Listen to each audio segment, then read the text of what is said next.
In this video, I'll show you how to add accommodations for students who have testing accommodations documented in their IEP or 504 plans. To start with, we'll go to the MAP Teacher portal, and that's at teach.mapnwea.org. You'll log in with your district email account.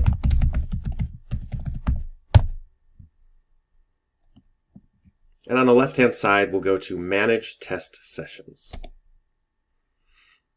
Now, this assumes that you've already created your testing sessions, but if you haven't, you can also add accommodations while you're creating test sessions.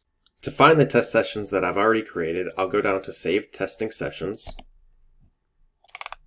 and I'll look for the test session that has the student or students that need accommodations. So I'll click on that test session and then Edit Session. Scroll down to the bottom and find the list of names for students who need accommodations. I'll check the box to the left of the name of the student that needs accommodations added, and you'll see I can now click Assign Accommodations.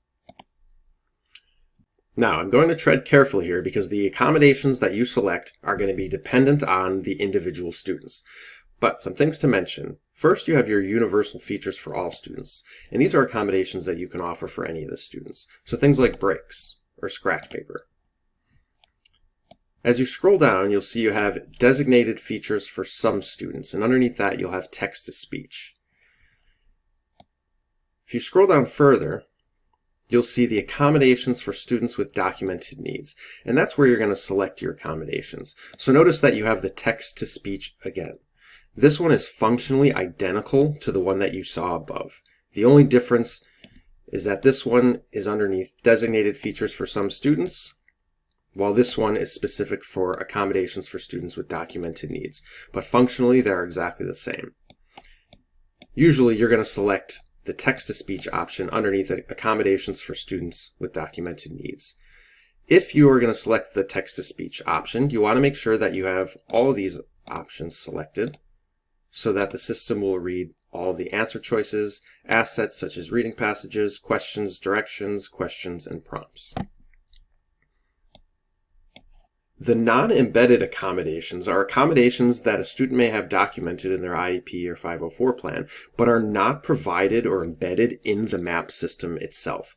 So something like a calculator. If a student has a specific calculator that they use outside of the one provided by MAP, that's something that you can provide as a teacher as well if that student has that as one of their documented accommodations.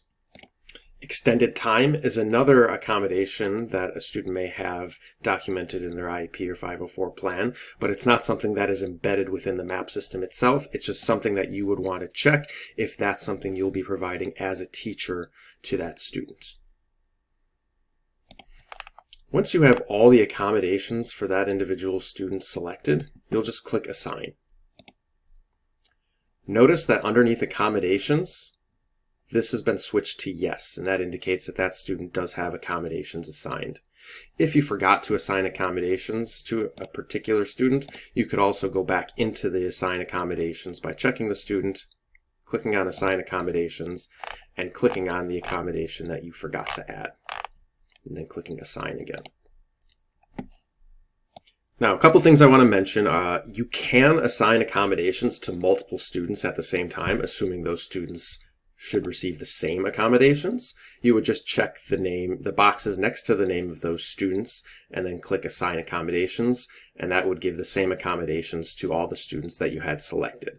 But a couple things to keep in mind. Accommodations are specific depending on the test that is assigned to a student, and they can also vary by grade level. So if you were to try to assign accommodations to multiple students, but those students were in different grade levels, it wouldn't let you do that because the accommodations may vary depending on a student's grade level.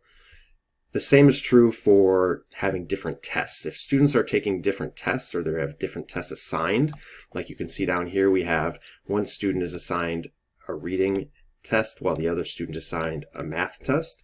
Those students wouldn't be able to be assigned accommodations at the same time. You would have to do them individually. If you try to do it at the same time, like I'm about to do here, you will get an error that essentially says, hey, these students are assigned different tests and the accommodations that are available may not be the same, so you're not able to do this. Again, the same is true if you were to be choosing students from different grade levels. Once you've finished assigning accommodations to all the students who need them, and you can check that the students that have accommodations say yes underneath the accommodations column, you just want to be sure to save the session and then save and exit. And that's how you assign accommodations to students in math.